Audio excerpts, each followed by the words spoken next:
Hey everybody, video 3.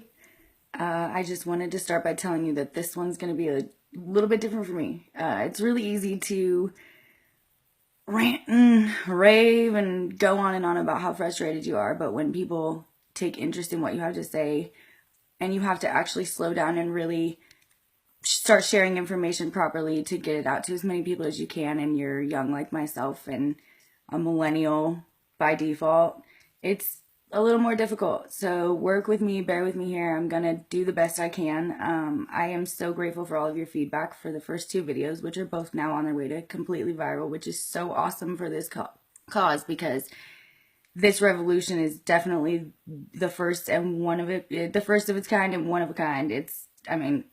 A social media revolution is definitely something to be excited about. I saw a video from Anonymous yesterday, if anybody's familiar with that organization, and even though it doesn't seem like they're 100% lined up with us, they're pretty much confirming that what we're feeling as a whole is true. So we can, be hopeful for a future that there's tons of people that are still anonymous out there that are watching these videos and plan to swing their vote, especially you in California.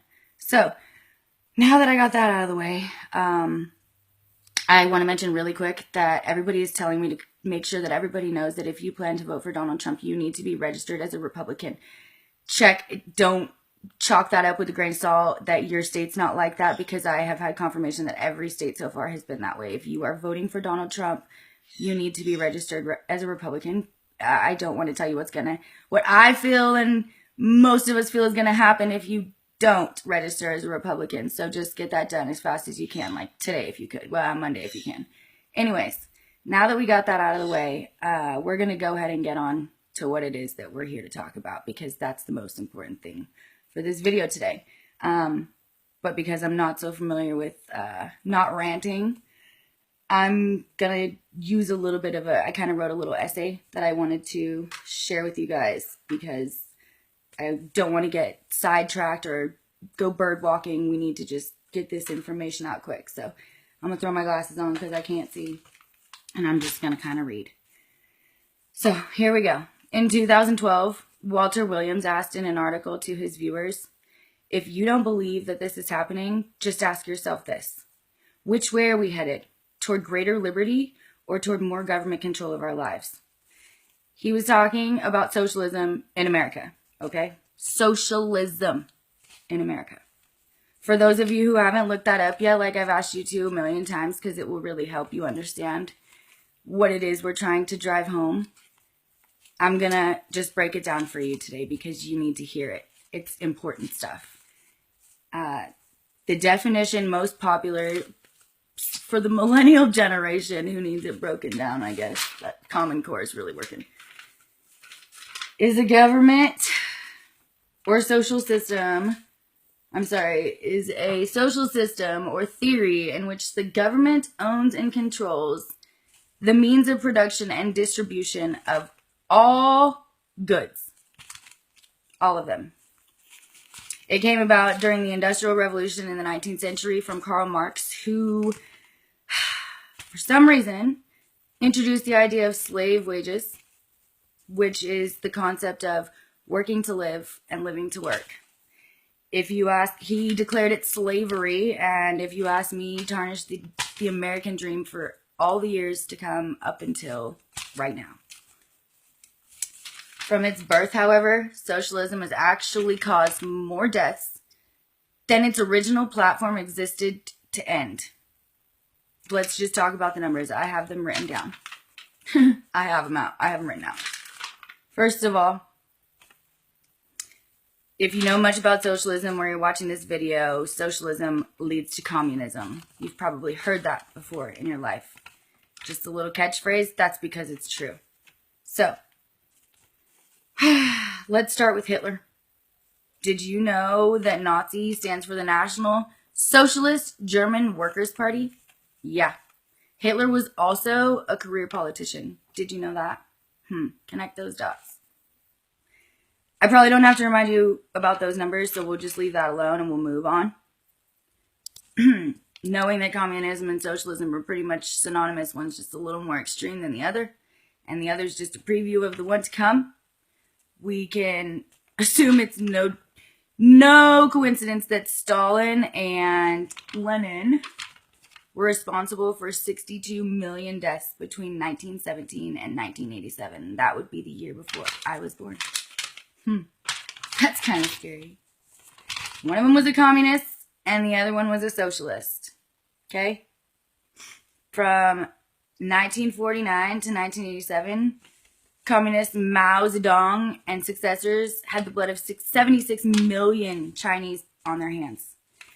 And then Obama's communications director hailed the man as a hero to high school students at a graduation.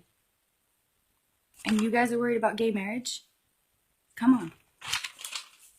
Enter stage left, Bernie Sanders and his free whatever plan. See, I'm working on it. That is such a knockoff of Marxist ideology. Seriously, Bernie is playing on the heartstrings of all the liberals. I'm going to make so many people mad, I know it. He's playing on your heartstrings by reintroducing to you a concept that we are all so much more familiar with than we even realize. As a matter of fact, it's the very same concept that brought us to this day, where we stand in America right now, is because of the idea of socialism. Let that sink in. So, when socialist ideology met the millennial generation, America was in for a treat. A gruesome, scary, unsure treat, that is. I just heard this recently too. You guys should hear this. The millennial generation now outnumbers the baby boomers by a landslide. That's really not even hard to believe when we watch what's happening to America, is it? We're just falling further and further into socialist abyss. I mean, democratic socialist abyss. Politically correct. Do you like that? Trying to be relatable for when I run for president. I'm going to tell you right now.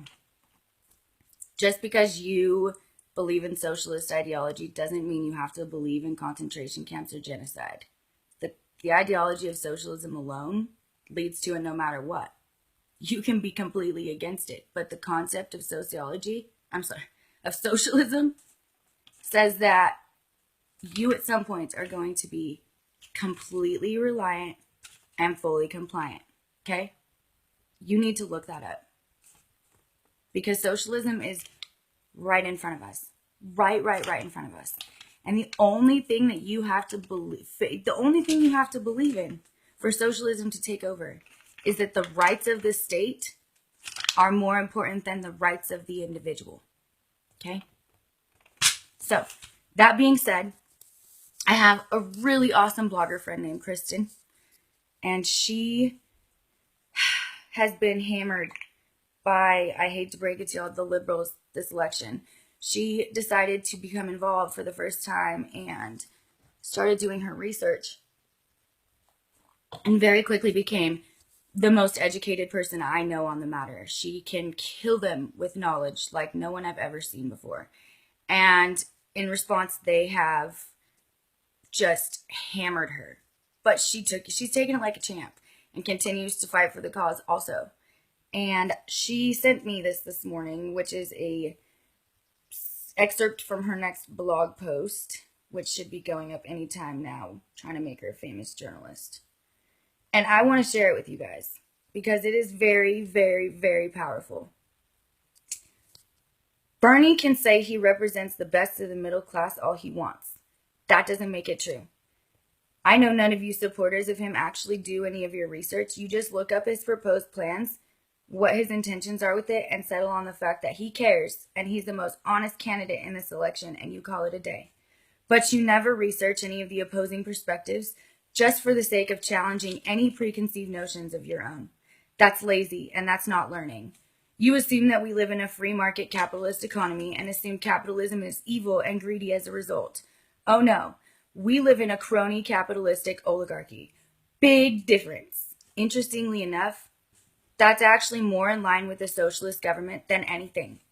At least if I don't want to pay for some company's goods and services, I can just stop going there. But if I disapprove of how the government spends my tax dollars and decide not to pay, I get thrown in prison. See the difference?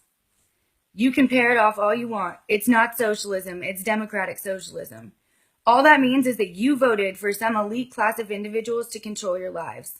Let's say Bernie does have good intentions.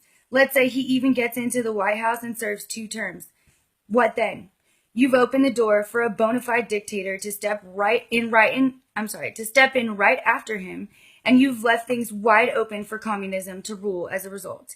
Congratulations. I hope you're proud of yourself. No one can make America great again. It is we the people that can make America great. It's the government getting out of the way of the people that makes America great again. 10,000 horsemen can't all be wrong, folks. Maybe you should start listening.